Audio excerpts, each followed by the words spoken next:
Hey guys, it's Jill. It is a Saturday night. I think it's the 25th of August. Well, I guess, yeah, now it's the 25th. It's a little late, but I was kind of hanging out here in the other room and I was working on stuff and I started thinking about some really interesting things that happened to me this week. And, I talk a lot about the technology and how I think that it's too much and becoming really invasive. And not just that, but I think that there's a lot of control that's coming down and and I don't know if I think that it's dangerous so much as I think that it's like alleviating us of accountability to ourselves and others and maybe even intrinsic motivation could definitely be impacted, like I said that screen addiction is a really really big thing. But so let me tell you a quick story because on Wednesday I turned down a job interview. And now being self-employed is like feast or famine sometimes. So I've been looking for something just part-time that I could do maybe a couple hours or a couple days a week. And I stumbled upon a job ad on a job board that looked intriguing. And I thought that could be fun for a couple days a week. And it was a local business and they had like almost 120 years in, service to our city. And so I applied. And when I sent my resume, all my contact information was on there. But when they got back to me, they used the job board as like a messenger service. And then it would come into my email to direct me back to the job board. And so when I first responded, I said, feel free to contact me, but this is when I'm available. And they kept using the private messenger. Now, here's the thing. I live here, okay? I live around the corner. Now, call me old fashioned, but if I'm right here, please reach out to me, talk to me. They did invite me in for an interview, but I declined. And the reason that I declined is that I felt like there was a disconnect, especially in a customer service position. Why would you not want to speak to me? Is it fear? Is it control? Is it inability? Because I know a lot of these younger generations, I see the Facebook posts, okay, the spelling is atrocious, the vocabulary is absent, unfortunately. So I did respond back and I said, customer service is in my blood. And this is something that I've been doing for a long time. And I don't live on another continent. I'm not in Asia or Africa. I'm around the corner. So I was really offended, and maybe I shouldn't have taken it as hard as I did, but it kind of touched me that they didn't take the moment to call or, even directly email me and say, hey, we'd like to meet you. So pass. But tonight, my son and I were having a conversation, and he was talking about the technology and how it had affected him this week. So he was online gaming, which is what he does. He likes to be online, and these are flameless candles, so don't worry, I'm not going to injure myself. But him and his buddy were playing online, and in a lot of these newer games, the role player games for the older kids or in adults, okay, he's going to be 16 in January. A lot of the missions and things that they go on, they have to do things that are really out of sort of the scope of things I want him to be doing. Like, for one mission, he had to go and pick up drugs, and then he had to go pick up a hooker and bring him back to his place. And make, I don't know, some kind of exchange, right? So him and his buddies, there's like 3 of them, are online, they're on a Discord server, and they're talking through their headsets. Now his phone is next to him. And he said, Mom, Gemini sent me a text message completely unsolicited that said, hey, here are the dangers of drug use in your teen years. And I said, "Excuse me?" And he sent me the screenshot and he said, "Look at this. I think it was listening to me because why else would it do this, right?" And then he said that it had also sent him something else a few days ago, and he said he thinks that it's like maybe at random scanning his phone because he had been talking to a friend, and all of a sudden it started sending him like suicide numbers and pop-up numbers, and I thought, what the heck?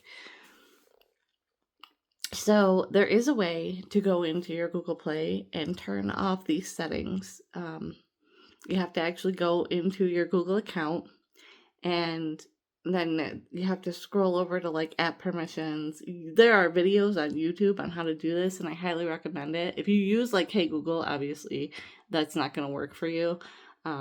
But there are definitely ways to turn it off, and I would recommend doing that only because,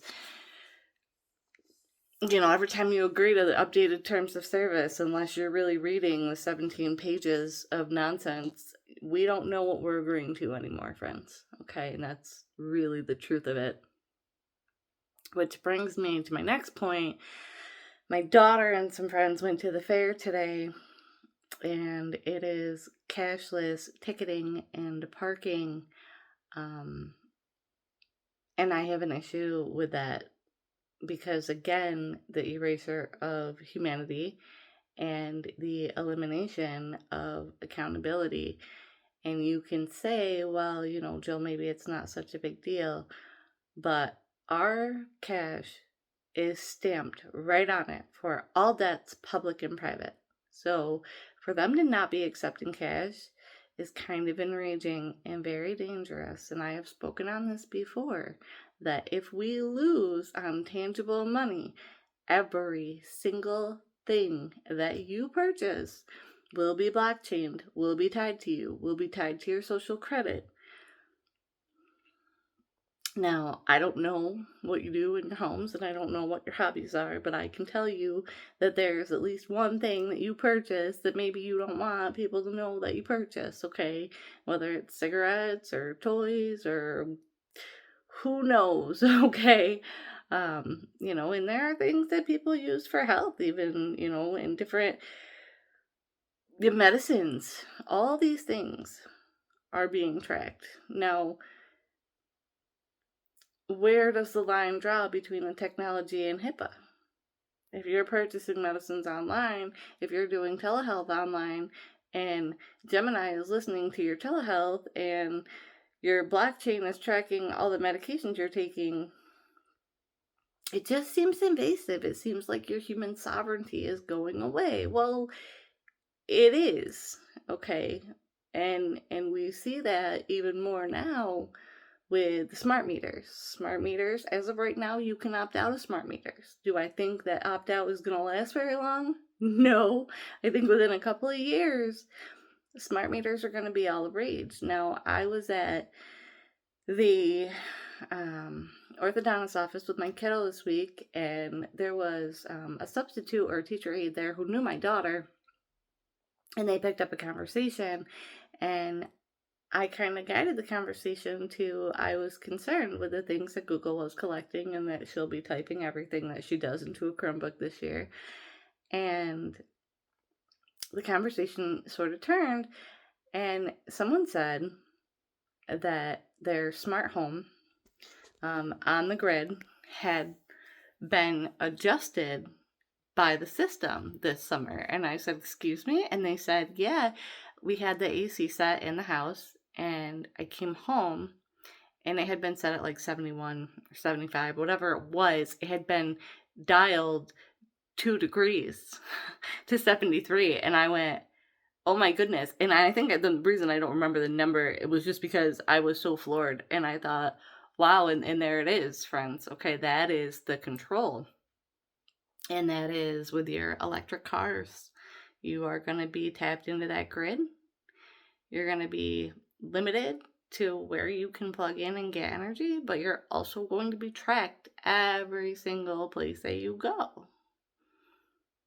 Now, it was also announced this week that Destiny USA is possibly headed into foreclosure. Now, that is part of the 2030 agenda, is to be done with shopping malls and big retail, because then it can all go online, right? And I've spoken on this before. Once you can't get goods anymore tangibly, then they can start, the powers that be, whatever is bigger than us, the NWO, the sovereign government that they want us to submit to, okay?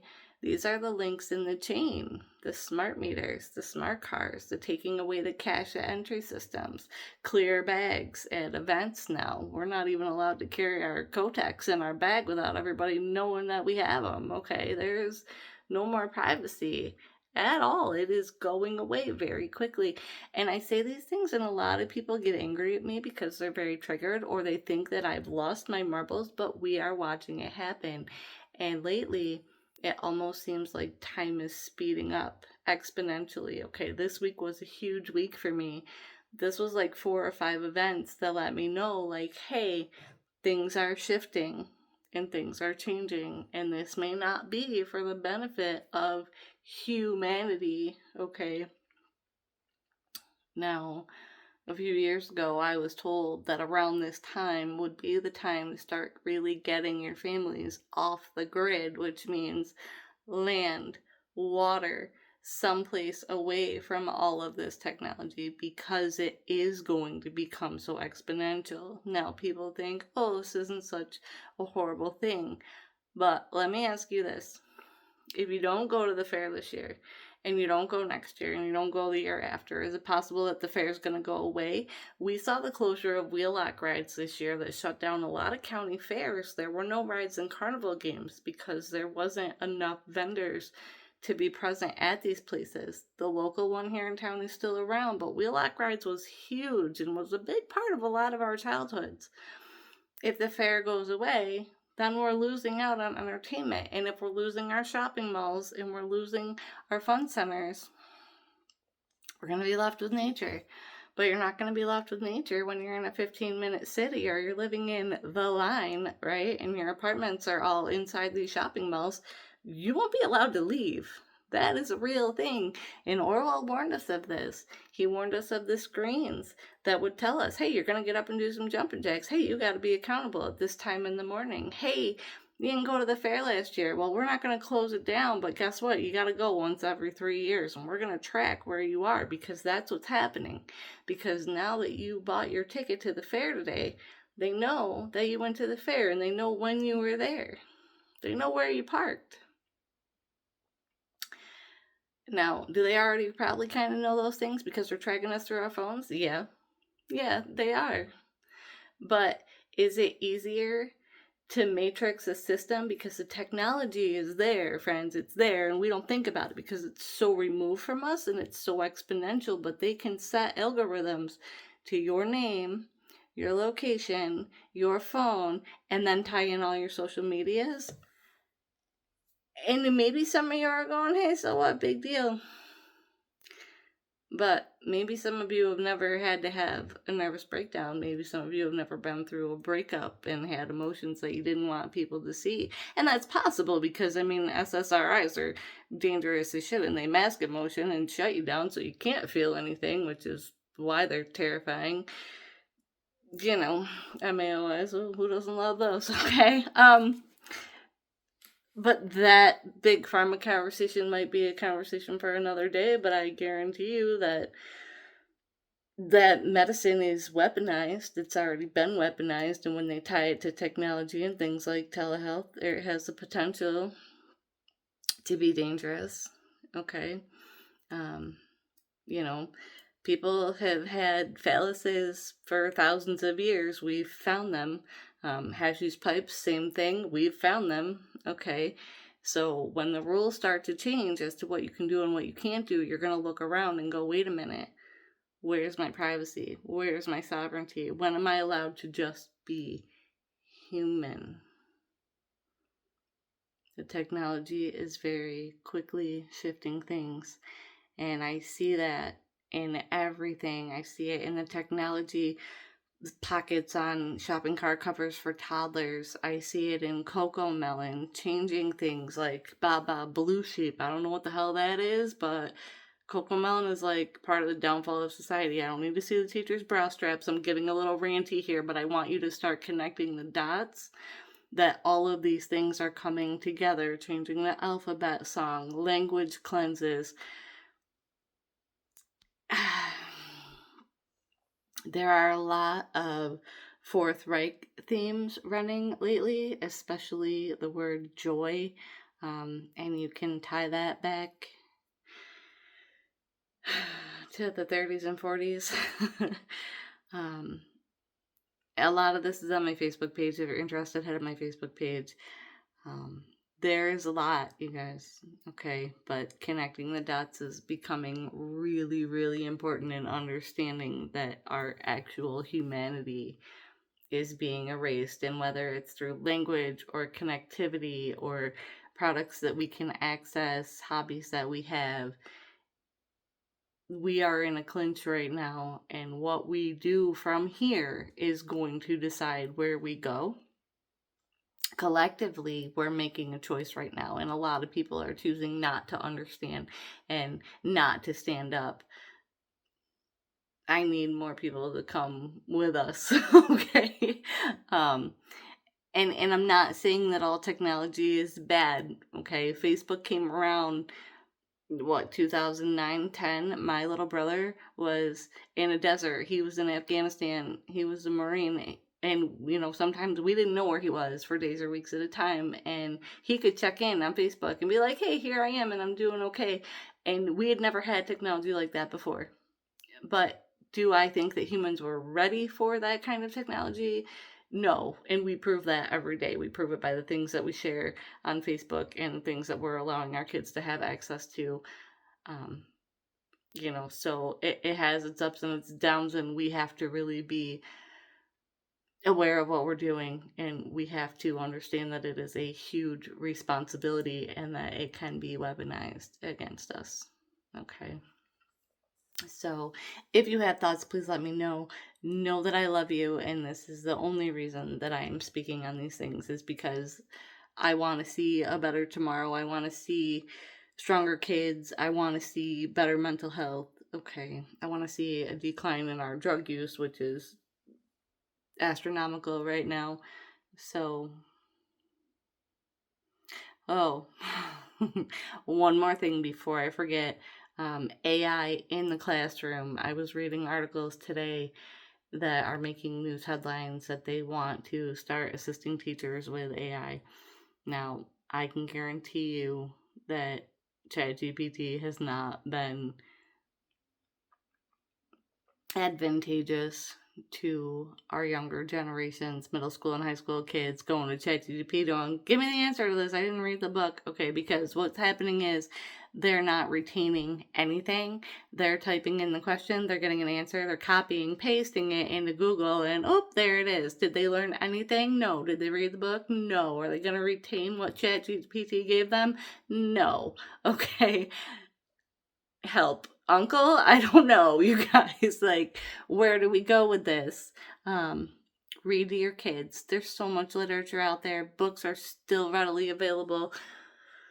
There's libraries. We have the college library. You can get Hoopla online through our library. You can get the New York Public Library on your phone. Okay, have them reading, even if they're listening to audiobooks, because they're getting that vocabulary. All of it, guys. I don't want to sound like, I'm preaching, and I don't want to sound like I'm terrified, but a little bit of both of those things is happening right now because I think it's necessary, okay? It's necessary that we're looking at where we're going and that we're aware of what's moving and taking our power back where we can, okay? All right. Thank you. Good night. I love you.